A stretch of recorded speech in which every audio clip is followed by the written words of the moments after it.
Chairman Powell, thanks for being here today. Certainly, it's not lost on anybody here. Election season's in full swing. And so from now until Election Day, my Democratic colleagues in Congress, as well as the Biden-Harris administration, will waste no time attempting to sell a fairy tale to the American people that financially and economically, they are better off now than they were almost 4 years ago. When President Biden took office, inflation was at 1.4%. His failed policies drove us to the highest inflation we've seen in 40 years. I can tell you the folks back home in Montana aren't fooled, because in every part of their lives, inflation is not some kind of hypothetical. They see the everyday impacts of the decades-high inflation brought on by the policies of the Biden administration and facilitated by congressional Democrats. The cost of most goods and services across the economy are more expensive than they were in 2020, and that is a fact that no amount of political spin or mental gymnastics can make go away. Here's just a couple of examples. Breakfast cereal. Prices have increased 28% since January of 2020. Gas prices increased 36% from a national average of $2.63 a gallon to $3.58 per gallon. Egg prices have jumped $3 per dozen in 2024, double the cost of $1.45 in February of 2020. And this dishonesty doesn't stop with inflation. On the labor market, while President Biden and Senate Democrats are celebrating a victory lap in light of the recent jobs report showing a 206,000 new jobs last month, they're willfully ignoring the fact that more than a third of these job gains came from the government sector. Mr. Chairman, I commend you for the job you have done thus far in trying to rein in inflation. I encourage you to continue the fight despite the political pressures you may face. I'm also encouraged by the comments you made earlier this month about the dire need for Washington to address its fiscal imbalance.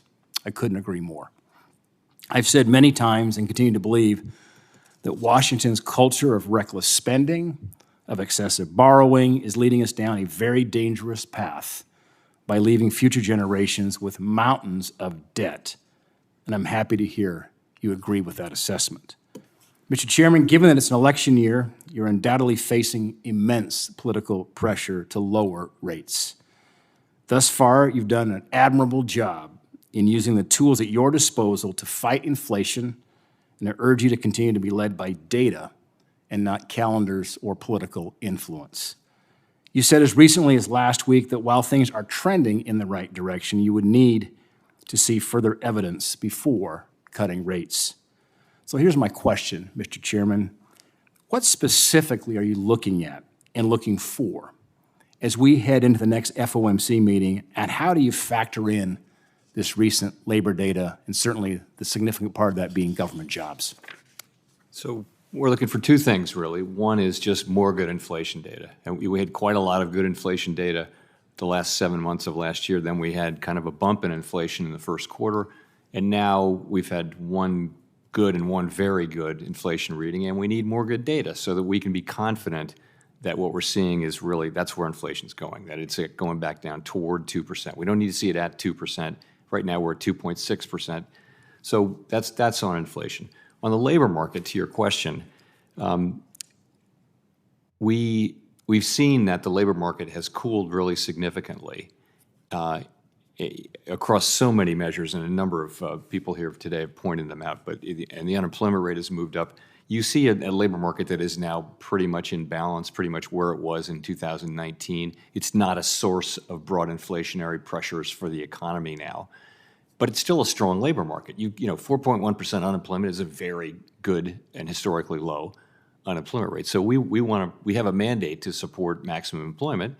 And we also are paying close attention. And if we see that the labor market were weakening unexpectedly, which is to say, more than what we've seen in a material way, unexpectedly, then we could also respond to that, because we have a dual mandate, and we now see the two mandates as more in balance than they were a year ago. Really, the focus had to be and was on inflation.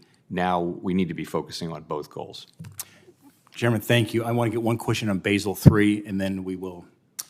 In March, this committee agreed that it was seriously flawed and needed to be completely rewritten. I was encouraged to see reports last month that the Federal Reserve had provided other financial regulations with possible changes to the proposal. My question is, I continue to believe the proposal should be scrapped altogether, but could you share what changes you're planning to make and the status of the ongoing development of the updated proposal?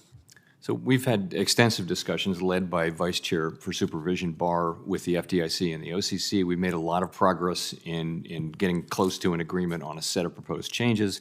The work that remains is to agree on a process forward. How are we going to move forward? It is our view institutionally that we need to put the changes out for comment for some period of time so that the public, all members of the public who want to comment, can see them again and comment on them again and see them in the context of the quantitative impact survey that we did. And that's the right way to proceed. That's how we would ordinarily proceed, and we don't see why we would deviate from that. And this is the conversation we're now having with the leadership of the FDIC and the OCC.